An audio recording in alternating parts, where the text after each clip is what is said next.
Time is a strange thing. It keeps moving forward, steady and certain, while pieces of your soul remain trapped in the past, frozen inside moments you can't seem to escape. You tell yourself memories fade, that distance will soften their edges. But some don't. Some cling to you like wet sand on skin, impossible to shake off no matter how far you go. It's been 2 years since that day. 2 years since everything inside me split between the person I was and the quiet stranger I became. Sometimes I wonder if life was trying to teach me something, or simply punish me for not noticing sooner. It began like any ordinary morning. A quiet trip to the beach with my son, Leonard. Just the two of us. Phoenix, my husband, had work. He always had work. I told myself it didn't matter anymore. After 15 years, I'd learned how to exist in the quiet spaces between his absences. The sun that morning was gentle, its warmth wrapping around us like a promise. The ocean glittered like glass, each wave rising and falling with calm precision. Leonard ran barefoot across the sand, laughing as the water chased him, fearless, alive. And for the first time in years, I felt peace. No vibrating phone, no tension humming beneath the surface, no forced smiles across a dinner table. Just the wind, the sea, and my child's joy echoing in the air. But peace is fragile. It never stays long. It shatters the moment you try to hold it too tightly. Something subtle shifted in me that day. Not something you'd see. Something internal, irreversible. Watching Leonard's laughter scatter across the waves, I realized how far I'd drifted from the woman I once was. Somewhere along the way, I'd become invisible. Not to the world, but to the man I loved. Phoenix hadn't stopped seeing me out of cruelty. He'd simply stopped looking. Comfort has a way of dulling the edges of love. You start mistaking presence for connection, routine for affection.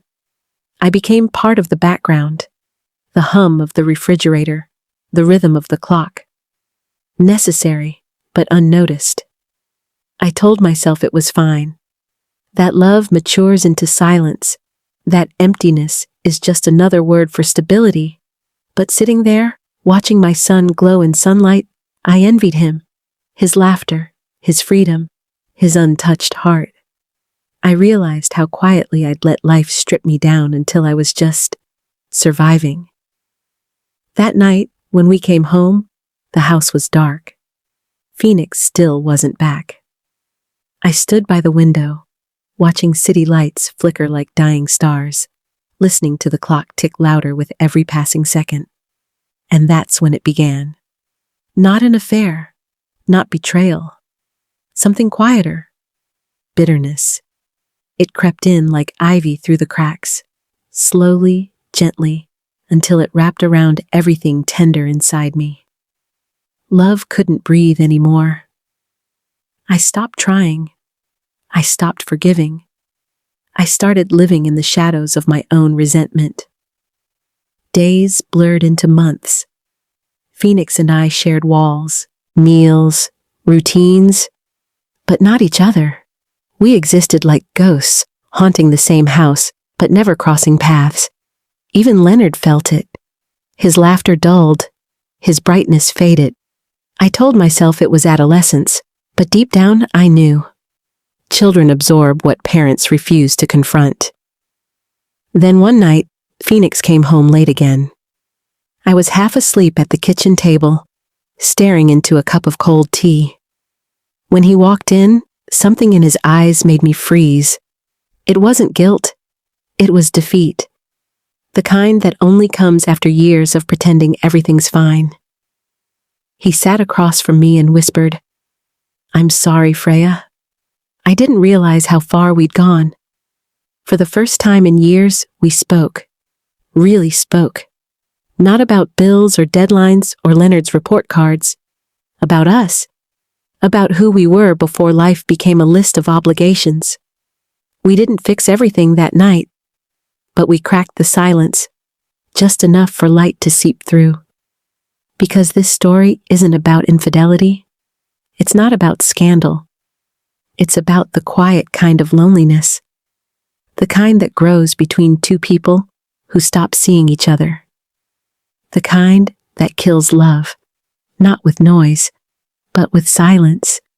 If you've ever felt unseen, if you've ever watched love fade so quietly that you didn't notice until it was gone, you already know this ache. The hardest part of healing isn't forgiving someone else. It's forgiving yourself for the moments you went missing inside your own life. The truth is, the past doesn't have to disappear for you to move forward. You just have to face it. Look it in the eyes and say, "You're part of me, but you don't define me anymore." So if you're listening, remember this. Don't wait for someone to remind you that you matter. Don't wait for love to wake you up. See yourself first. That's where the healing begins.